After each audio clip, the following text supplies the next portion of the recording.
रुक्मिणी जी से भगवान बोले, भागवत जी 10वां स्कंद उत्तरार्ध में रुक्मिणी जी से बोले भगवान, बोले देखो रुक्मिणी जी, भिखारी भिखारी की स्तुति करता है, अकिंचन अकिंचन को ही बड़ा बताता है। नारद जी तो अकिंचन है ही हैं और हम भी अकिंचन ही हैं, हमको भी अकिंचन ही समझो। तुम भोली भाली, और नारद जी ने जाकर हमारी कुछ महिमा सुना दी, और जो भोली भाली बच्ची ही तो थी तुमने निश्चय कर लिया कि हम तो श्री कृष्ण को ही पति रूप में वर्ण करती हैं, और तुमने फिर चिट्ठी लिख दी। हम भी चिट्ठी पढ़कर व्याकुल हो गए और हमने तुमको प्राप्त किया। गौरी पूजन के समय तुम्हारा अपहरण करके हम ले आए, और देखो तुम्हारे कारण बहुत विरोध हमारा हो गया। हमारा फुफेरा भाई है सुषपाल, कितना विरोध मानता है। तो तुम्हारे भाई ने तो संबंध वहीं तय किया था, घट गई दुर्घटना। अभी भी सुधार संभव है। क्या सुधार संभव है? बोले अभी भी तुम जहाँ जाओगी वहाँ तुम्हारा आदर ही होगा। मैंने जाना चाहो तो जा सकती हो शिशुपाल के पास। भगवान तो हंसी में कह रहे थे। और पर्यचरत भैष्मी, भीष्म नंदिनी रुक्मिणी भगवान को पंखा झल रही थी।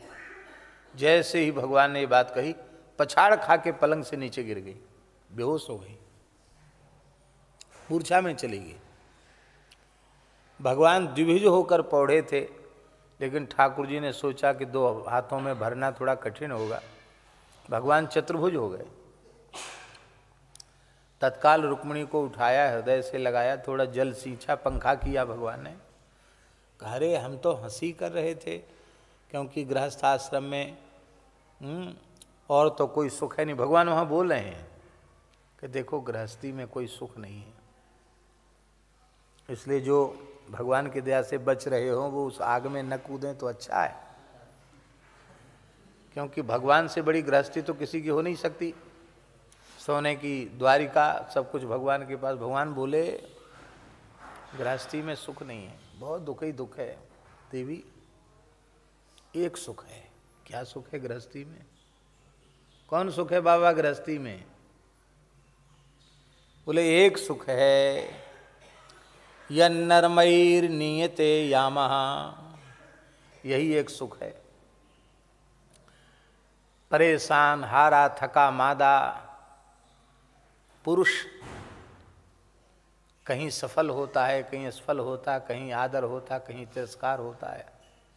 वो हारा थका जब अपने घर से लौट के आता है, चाहे खेत से आवे, चाहे दुकान से आवे, चाहे ऑफिस से आवे, और उस समय मुस्कुराती हुई पत्नी, आइए जी, आज देर क्यों हो गई जी, हम बहुत परेशान थे आपके लिए। क्या हो गया जी? बस इतने में ही उसकी सारी थकान उतर जाती है। फिर कुछ थोड़ी हंसी ठिठोली कर लेता है। इतना ही सुख है गृहस्थाश्रम का, और गृहस्थाश्रम में कोई सुख नहीं है।